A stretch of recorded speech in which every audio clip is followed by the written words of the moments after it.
This is the mountain.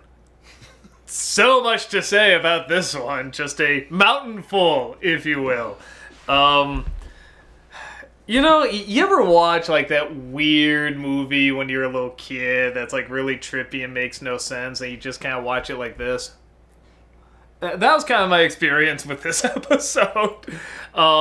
It's Lemongrab and his kingdom treating his people a bit better, I guess. They still had to carry him, form a long line and carry him to his bed, but, you know, he's not, like, beating them, I guess. And he looks on this ceiling, and there's, like, this mural that has, like, this... I don't know how to move on to the next existential plane or something like that. And he just decides he wants to go... No, they're, like... It starts to crack a little bit, like the head of one of them starts to crack and like a little worm or something comes out. So he goes to go on this journey on the mountain. Finn sees Flame Princess, wants to get distracted, so he goes and follows him. And they enter this trippy mountain where you can kind of choose one of these three paths. If you choose the right one, that takes you to like the center, which is called Matthew. Lemongrab is looking to join with him for... I'm not gonna lie, I blanked out. What was gonna happen if he joined with him? I was already like just so... So what was it? Basically, Matthew, or the Mountain of Matthew, it's where beings and people come to become like boiled down to their base existence and become part of him. So therefore, when the second terror comes, he'll be whole. So when was the first terror like the Stitch or did you just call him the Stitch? I know. I just said like the past couple ones I got it right. Oh, that where'd it go? Come back. Where'd it go? I'll get it. They can look at my butt. Look at my butt. Look at that butt. Look at that butt. Actually, he's adorable. Look at that.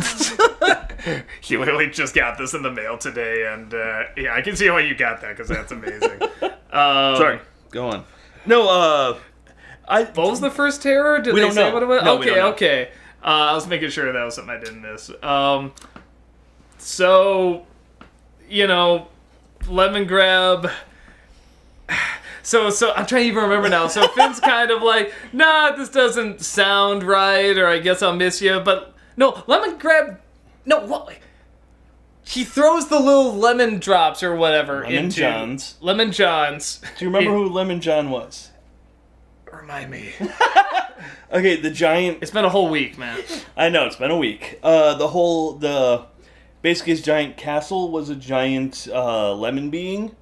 Okay. Who pretty much committed suicide and turned into a whole bunch of basically lemonettes. Okay, so... They're called Lemon Johns now because his name was Lemon John. So he threw the lemons into because they are Matthew. part of him. Okay, and that turned into just a bunch of other little lemon grabs? Kind of? What happened? Okay, so... Since Lemon John was pretty much made kind of from Lemongrab, Lemon Johns would be him. So if he's being boiled down to his base elements, but he's still there, what's going to happen? I don't know. So a bunch of little hims walking around. But they weren't him. Those were other people that went there to become part of Matthew. They all looked alike, though, didn't they? Well, yeah, they were all boiled down. So, okay, so they got free? Yeah, but they didn't want to be free. So he just screwed everything up? Kinda, yeah. And they just went back home? Yeah, because he's done now. He's done now. Mm-hmm. And he just crashed into his bed and then just saw the little hole in the ceiling, took some of the goo and just threw it on there. And that was the mountain. What the hell am I supposed to say about this? I had no idea what to say about this. It was trippy. I mean, I always like some of those, you know, what am I looking for? I don't want to say booby traps, but like those choices you can make where it's like, which one do you choose? I always kind of like stories that have that you must choose one of these three. With Finn, I think it was only two, was there? Or did they have a third No, the third one was the butterfly. Oh, that's right. It's the butterfly. Remember, it's that's always your the spirit butterfly. animal. That's right. And you choose. They both choose a third one. Yeah. So they choose, the right one, and yeah, I kind of like the element. I like the idea of going to a mountain, especially ones that are gonna do like weird. How'd they put it? Bogus, wogus, hocus pocus. What was it again? No, just go with that. Yeah, okay, I'll go with that. That kind of stuff. Weird haunted stuff, and you have to make choices. You have to do that. Sort of the Indiana Jones-ish stuff. So I like all that. I like the trippiness, but I have no idea what this was about. I just know it was surreal, and I love surreal stuff.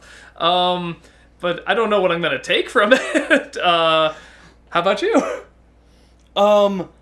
Well, for one, I'm guessing, and I'm curious. I don't honestly know if the Mountain of Matthew is a reference to the Mountains of Madness from H.P. Lovecraft. Which I'm kind of... because that's... yeah. So that's one thing. Two, for me, it's more or less it's the search for yourself. It's... if you boil yourself down to, like, just the basic you, can you still be something else? Or are you stuck in that path? And I think that's kind of what Lemongrab was looking for. I guess, but does he...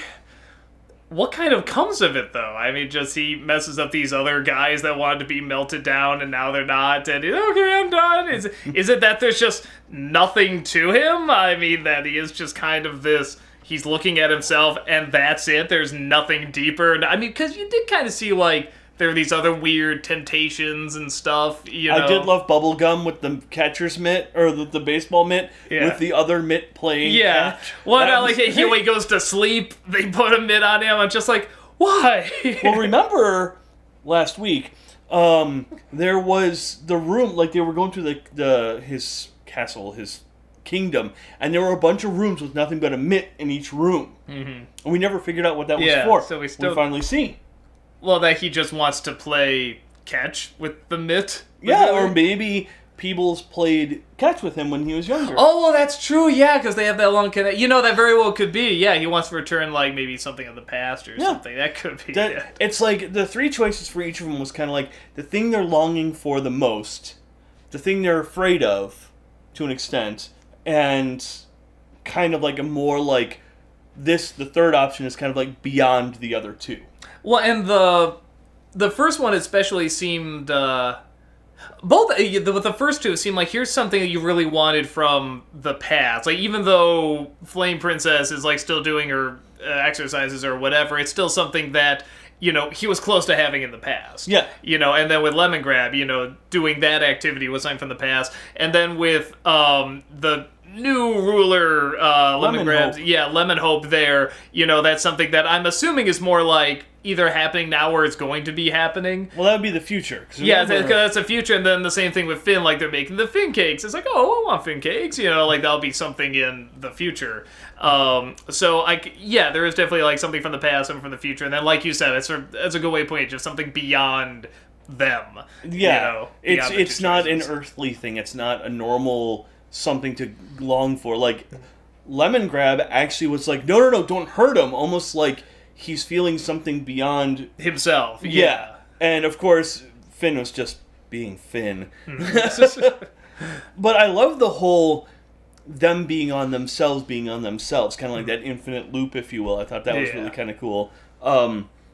Again, that whole thing of, do we live, well, and I'm guessing, do we live a la Men in Black? Are we just in a marble, being played marbles with? Or is that where our galaxy is and all that stuff? And that's kind of almost what that is. Are you just on yourself to an extent? Just looking at yourself, like a mirror that has infinite possibilities and stuff. Yeah. I mean, how far can you look into yourself before you finally get to that point where nothing changes? Yeah, I kind of, you see a lot of those, like I was saying, the mirror looking into the mirror, like you said, Men in Black and the marble and stuff. And that's kind of an interesting idea, being a speck on yourself. That is kind of a fun, infinite reality kind of thing. It was just kind of a fun idea. Anything else you just took from it? Because I don't have much else, I'll be honest. To me, I think that it shows Lemongrab has grown up, in a sense. Like, he's everything's being productive now. Like, things are actually getting done. Yeah, and they're making stuff, and it's like, even this sort of journey, he's choosing to do it to kind of further himself, whether or not it worked or even had that big an impact on him. You know, it's like he's making the effort. You're right, he is kind of evolving, even if it is like just a tiny bit. Yeah. Or maybe even a lot by his standards, who knows? I mean, remember last time, for the most part, he was already eating like his brother. Yeah, I mean, he was really, really bad. Yeah, and now it's like he's feeding everyone. They're actually doing things and being productive. Mm-hmm. You know, yeah, they are, of course, carrying him to bed, but I mean, I do that all the time with Jory. But no, like, to me, it's like a show of growth, you know? They're all doing something productive instead of just kind of running around like idiots to an extent. And Lemongrab wanting to kind of like figure out more. It's like, I wonder what else is going on to an extent. It's showing growth. But yeah, in the end, it's kind of like, it's not like a philosopher that's like, I learned something, I'm going to write about it and tell the world. Lemongrab doesn't need to and doesn't care to. He learned it, that's all he needed to learn, and he's done. Yeah, he just goes back to bed. And actually, I think I finally get the crack? Yeah. I'm just realizing, because it's like, you know, it's almost like there's something missing in himself. There's like a crack, and then when he gets back, he fixes it. Like, you know, fix that. But what's he fix it with? The stuff he was doing, the lemon jar. Himself. Right? Yeah. Oh, good point. He fixes it with himself, you know. I don't know. No, that sounds right. Better than my sperm analogy. You're doing so much better on these vlogs right now than I am. I'm not gonna lie. Usually I'm like, you know, talking about all this stuff, and you're sort of saying it too. I'm just like, well, that was weird, that was pretty, and you're coming up with like these really cool analogies. I'm like, oh my god, write a book! Like, you can write a book on these things. No, that helped me out. You're a good teacher. You're not getting a gold star. Do the truffle shuffle.